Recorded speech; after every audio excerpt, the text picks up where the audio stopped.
Today we delve into perhaps the most challenging subject in economics. We won't be discussing how to get rich, that, surprisingly, is often the simpler path. Instead, we're going to explore the far more complex terrain of how to not be poor. That is the truly hard part. Most people mistakenly believe that poverty is merely a deficit of money. They couldn't be more wrong. Poverty isn't just a number in a bank account, it's a relentless gravitational force. It acts as a powerful trap, a self-perpetuating closed-loop system meticulously designed to keep you confined, endlessly spinning your wheels until your energy is depleted and you give up. I call this the physics of poverty. If you truly wish to comprehend why you might feel stuck, you must first grasp a bit of rocket science. When a rocket endeavors to break free from Earth's embrace, it battles fiercely against gravity. To achieve a stable orbit, it must attain a very specific speed, what we term escape velocity. Imagine a scenario where a rocket expends 99% of the required fuel, but fails to hit that critical speed.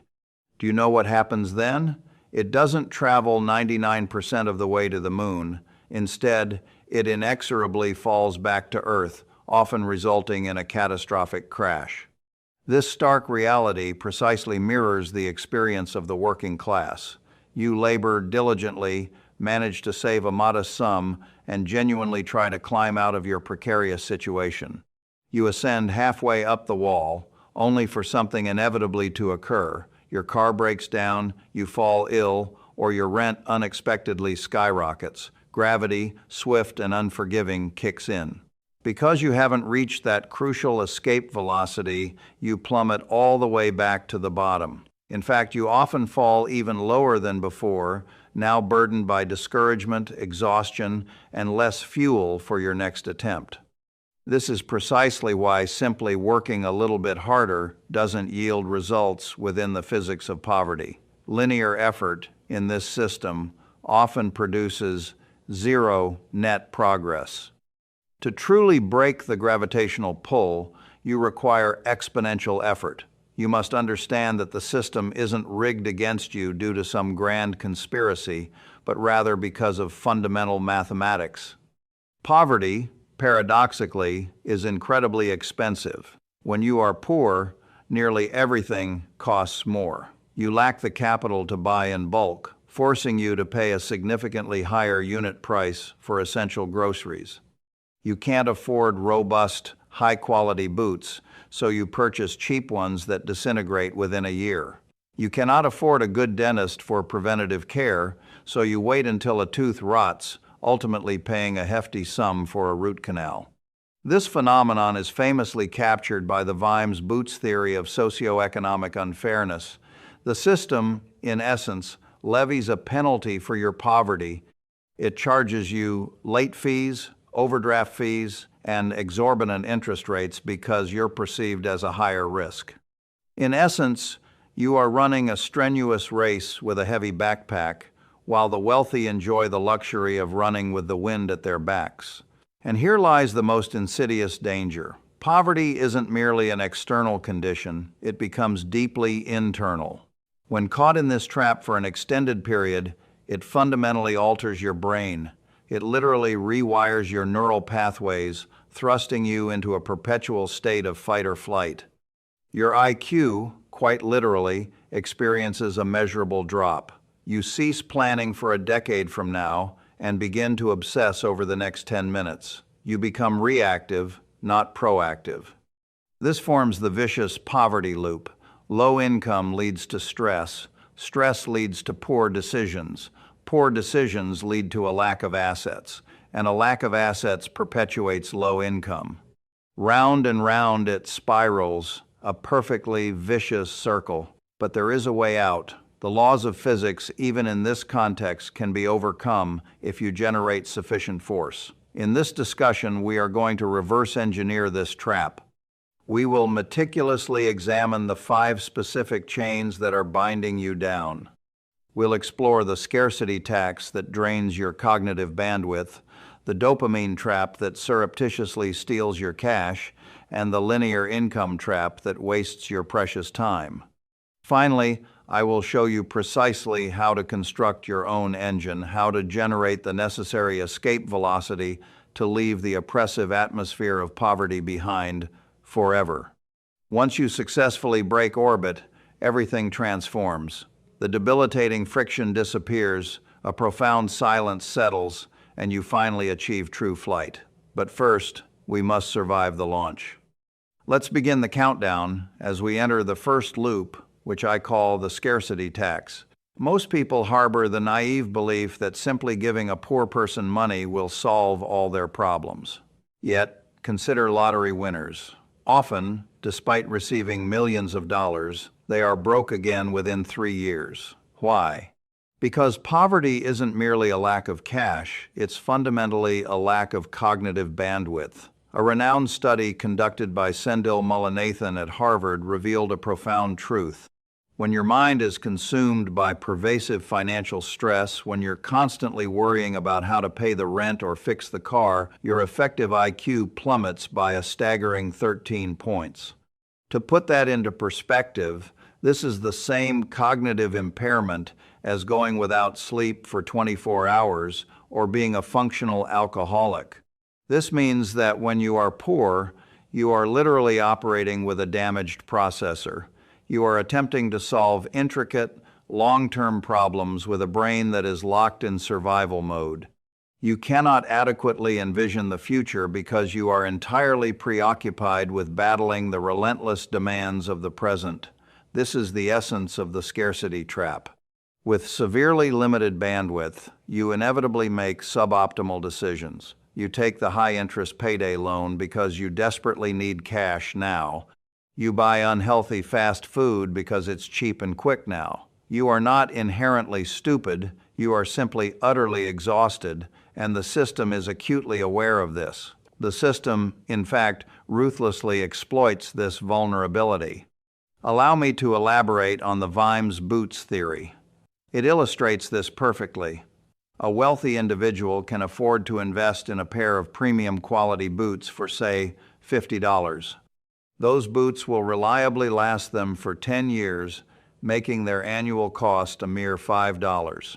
A poor individual, however, cannot afford $50. They may only have $10. So, they buy the cheapest pair available. But these shoddy boots fall apart after just 1 year, necessitating another $10 purchase the following year, and so on. Over a decade, the poor person ends up spending a total of $100 on boots, twice as much as the rich person, and their feet were wet and uncomfortable the entire time. This is the cold, hard mathematics of being poor. It is expensive. You accrue late fees, overdraft fees, and are subjected to higher interest rates.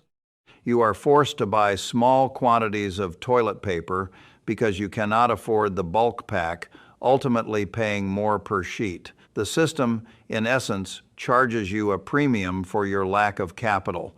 So, how do we break this initial loop? How do we stop the financial bleeding? You must build a buffer.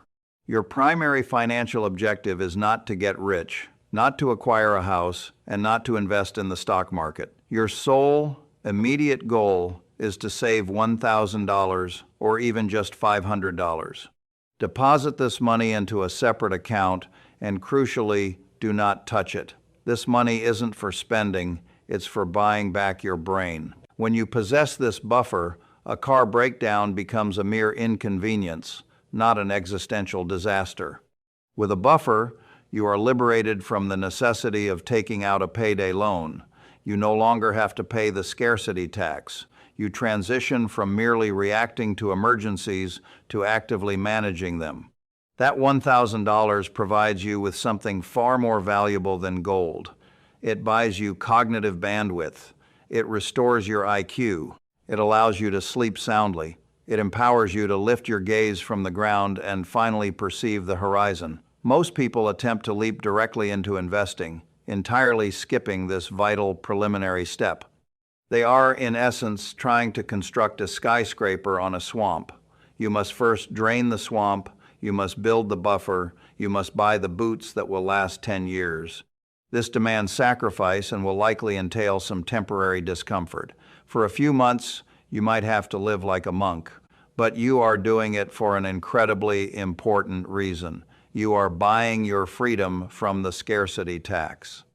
Now we enter the second loop, arguably the most emotional of them all, the dopamine trap. You've probably encountered the common criticism, if you're poor, why do you have the newest iPhone? Why do you buy expensive sneakers? Why are you eating out when you have groceries at home? It's undeniably easy to pass judgment from an external perspective, but let's examine the underlying biology. When you are ensnared in the poverty loop, your daily life is often excruciatingly painful. Your cortisol levels, the primary stress hormone, are constantly elevated. You feel small, invisible, and insignificant. Your brain, desperate for respite, screams for relief. It craves a win.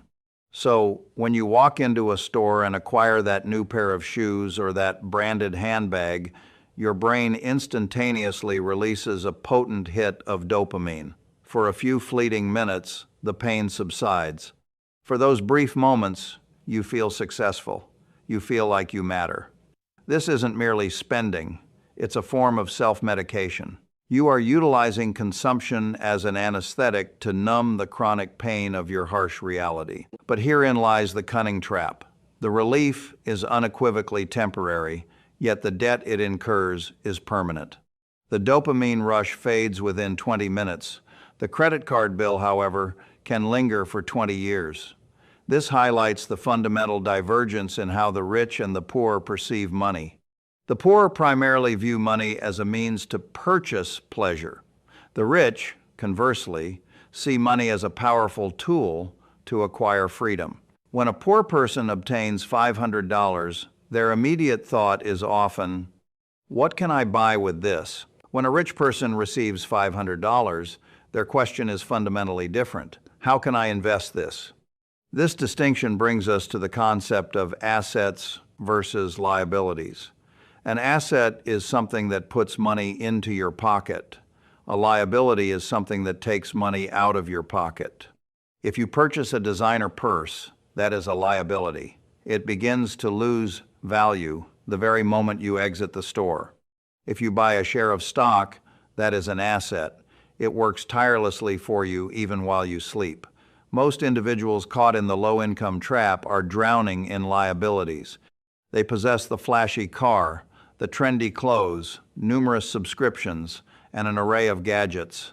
They look rich, but they are steadily bleeding wealth with each passing day. They are feeding the dopamine monster, but simultaneously starving their own future. So, how do we break free from this loop? How do we detoxify ourselves? You need to enter monk mode. This is a period of radical elimination, but it's not forever. It's a temporary reset for your brain's reward system. For the next 6 months, you aggressively cut everything non-essential. You can't